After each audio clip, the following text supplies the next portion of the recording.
He still has it, and Saturday we're going to show it by knockout. Terrence fight Canelo, but I would love to see him fight anybody in that division, because even up to 154, because I think he's the cream. I think of him sometimes like Marvin Hagler, who when he fought Duran, he gave him too much respect, and it was close. So when he fought Hearns, he thought, no, I'm going to go knock him out. What mentality do you want Canelo to have for this fight? Me recuerda un poco a Marvin Hagler y lo que tuvo que hacer cuando ves a Canelo, cuál es la mentalidad que él tiene con este partido. Lo mejor de su carrera, lo mejor de 20 años de preparación y de peleador, eso se va a ver el sábado. This is the best Canelo we're going to see in 20 years of career, and we're going to show it on Saturday. Bomac might throw the towel in to stop the fight. Oh, could be. In boxing, everything can happen, right? Do you believe you knock him out? Yeah, why not? Canelo, you said last year you have everything to lose and nothing to gain, and because you said if he wins, if you win, you'll say he's too small. Yeah. Is that still the same for you now? No, when you don't have in mind one fight, you think in that way. But when you see how big is this fight, it's good. I feel happy because that you realize it's gonna be a good fight. So and we expect a good fight. There are rumours circulating. A lot of people, conspiracy theories, think that it's photoshopped. What's your opinion? I don't think so. I don't think so. People always talk, speculate and everything, but that's good. Around big fights always happen. You're somebody who has moved up and through the weights himself. What do you think the biggest challenge of it is, and what do you think he maybe is underestimating with it? No, maybe they know, but if not, I'm going to remind them September 13, I can do a lot of things in the ring, and I'm going to put everything. I don't want to see Terrence fight Canelo, but I would love to see him fight anybody in that division, because even up to 154, because I think he's the cream of the crop. Well, why not Canelo? Is that just a little too much? It'd be like Canelo fighting the Charlo. He just, even though he's got a lot of talent, it's just not enough size. Counter punches, fast hands, naturally the lighter man, so it's going to be naturally the quicker man. But I said earlier, he's looking bigger and stronger, so I think he's going to be able to cope with pressure from Canelo at times. But Canelo, I'm talking about, how does he win? And I think use his size, his strength, and his weight advantage, his natural weight advantage, to sort of bully Crawford around and push him back and put him under pressure, if indeed he can. And I just think that his natural ability, he's got high work rate, Canelo. He throws combination punches. He's great with a jab. He's defensive. He's a masterclass in here. He does everything really, really well, exceptionally well. But he's also tough. He's never been down, never been put over, never really looked like he'd been hurt. I mean, he's had a couple of losses, hasn't he? He's lost to Mayweather, he's lost to Dimitri Bivol, but he never really looked hurt. I think Bivol caught him with a couple of shots that may have buzzed him. Never went anywhere, did he? Never touched down on the canvas. So for Crawford to actually hit him and hurt him, or hit him and put him away, I can't see that happening.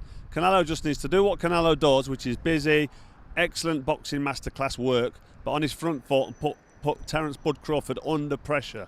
And that will probably be enough for him to get the job done. Now, for Crawford to win this fight, he's going to have to box and move, use his speed, use the ring craft, the skills that we've seen time and time again. Ricky Burns, I've mentioned, Kell Brook, the big win against Errol Spence. Nobody thought that would be a one-sided whooping, but that's what it was. Terence Crawford outclassed Errol Spence. Errol Spence is a phenomenal fighter. We know how good he is, and look what Bud Crawford managed to do to him.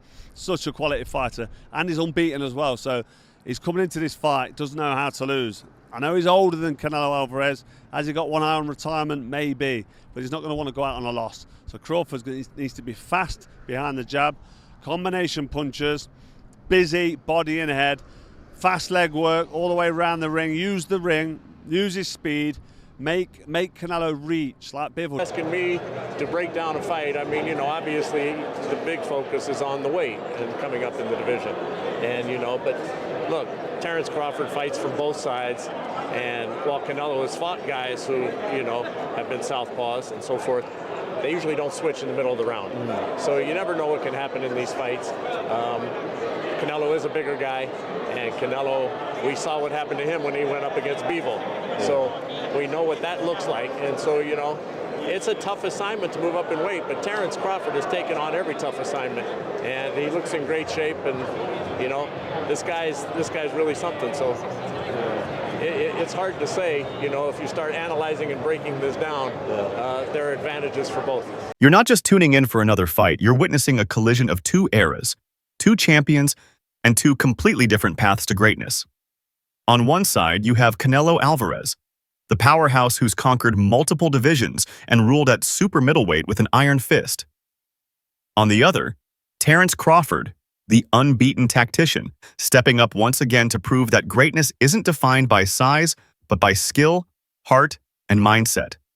You've seen the talk. Canelo's team promises the best version of him yet. They're not just aiming to win, they're aiming to finish it early. They believe the weight, the power, the pressure will break Crawford down. Firmly picking Canelo, some people firmly picking Crawford. Where's your head at with this? I'm a fan of Canelo. I love his style. I like how he fights. I like everything about him, his boxing. Crawford is a very good fighter. And some people believe and think that maybe Canelo might not be taking him serious. People think, oh, Canelo's got this attitude, oh, I'm bigger than him, you know, I'm stronger than him. This is what they think Canelo's thinking. And they think, people believe that Canelo goes in underestimating Crawford. He could be in for a shock. I don't believe Canelo is underestimating him because he's too long in the tooth. He's been around the game. He's too wise and too successful to underestimate anybody. But also in saying that, Canelo's been around a long time. He's got a lot of hard fights under his belt. And I wonder, is every fight, next fight is going to be his last fight? Has Canelo still got it in the tank? We don't know. We know in the night Crawford is good enough to beat him. Canelo's good enough to beat Crawford. And in saying that, I'm looking forward to the fight because I really don't know. I can't pick a winner. That's what's great about this fight because I really cannot pick a winner. Do you think size will play a factor in this fight? Well, size can play a factor if you know how to use it to your advantage. Sometimes size can be to a disadvantage. I don't really think the size is going to make that much of a difference, really. But then Canelo is clever enough; he can use his weight to a positive. I don't really know. See, I can't simplify it and say, oh yeah, size will make a difference. That's what's great about this fight. I can't pick a winner. After all. And let's remember that Canelo Alvarez is kind of the face of boxing, but he's currently the number 3 pound-for-pound fighter. Canelo is only number 8, and of course number 1 is Alexander Usyk. I feel. A man that also, let's remember, moved up weight classes. If Crawford wins here, he becomes the first ever 3-weight undisputed boxing champion, but he's up against big competition in Canelo Alvarez. Alvarez is one of, if not the biggest star in boxing. All of the pressure is on Alvarez being the larger fighter, and also, as I said, being considered the face of boxing. Now Alvarez himself, he has unified the entire super middleweight division.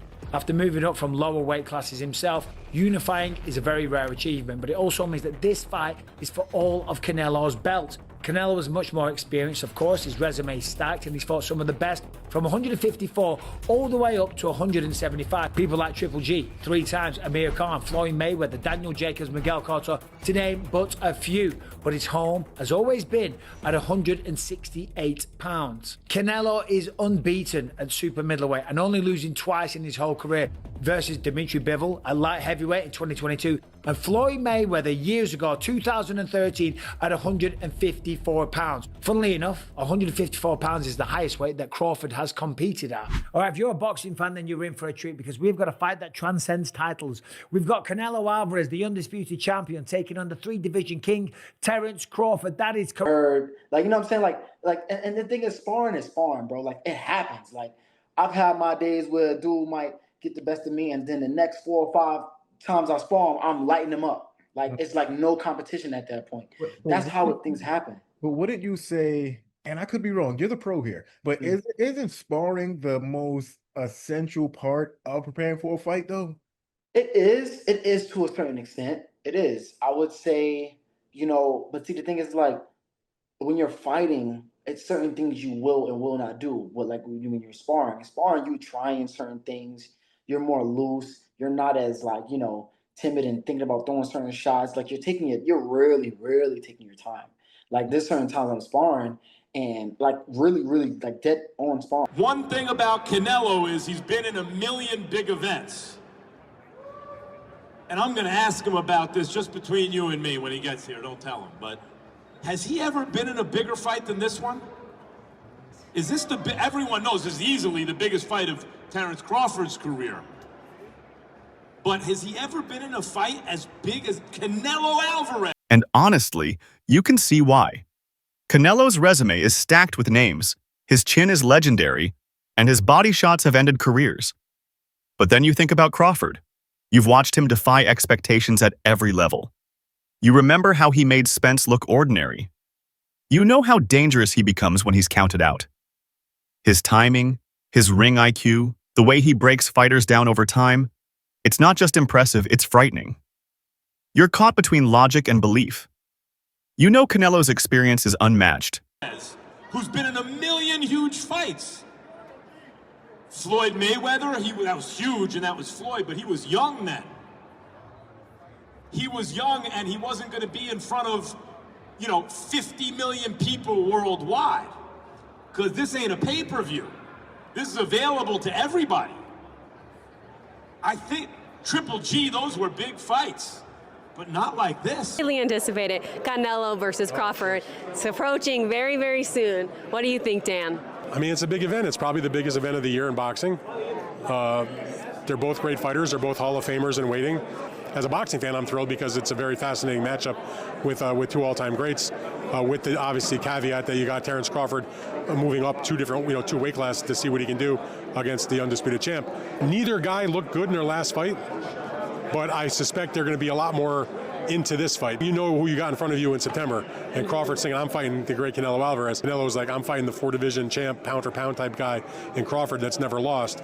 I better be really prepared. So I'm hopeful that aspect that they're really tuned in will make it a bigger and better. We're going to try and cut through all the intangibles, all the noise, and figure out exactly who is going to win this fight. There's a couple of things I've noticed before the fight mentally that might give us an indication as to where these two guys are at. Finally, tactically, do I think that Crawford can execute a game plan that would allow him to beat Canelo Alvarez and become the first ever 3-weight undisputed world champion? I'm probably going to change my mind a couple of times along the way in this one, guys, because it really is that hard to pick. So watch me as I go through the process of figuring out who wins this damn fight. Hello, everyone, and welcome back to A Guy Called Henry. I'm absolutely buzzing for this fight. I know that the promotion and the hype for this one has been a bit weird. I don't know why. I really thought that Netflix were going to go all out on this because obviously the whole reason they put these fights on is to try and get more subscribers on their platform.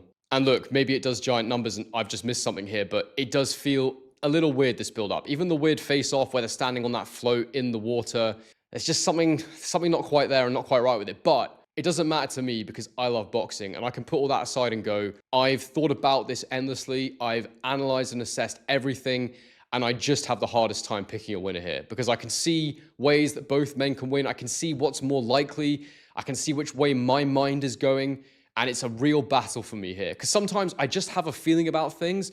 But I hate feelings when it comes to boxing. It doesn't matter how you feel. Facts are your friends. I'm going to try and give you as many facts, or at least try and read between the lines as much as I can in this video. Canelo can land one shot to the body and he could take out Crawford. That's the reality of this fight. But look, the point of what I'm making here is if that shoulder injury is real, we're not going to know about it because Team Crawford's adamantly denied it. And let's just suppose that he is there for a payday. You're not going to know about any injury because they want people to buy the fight. They want people to watch it. And also, they're not going to want their opponent to know that there's any weakness coming into it to give them the best chance possible. And, we know Canelo likes to hit the arms where he can to tire you out and weaken you. So if that shoulder injury is legit, then there's massive problems. But let's assume that it's not going to be an issue in this prediction. There's also been the chat about Canelo sparring Jerome Boots Ennis, which is probably pretty good preparation, being he's a switch hitter, he's smaller and faster, similar to Terence Crawford in some ways, although I also think quite different. But are you going to get much better sparring than that? Probably not.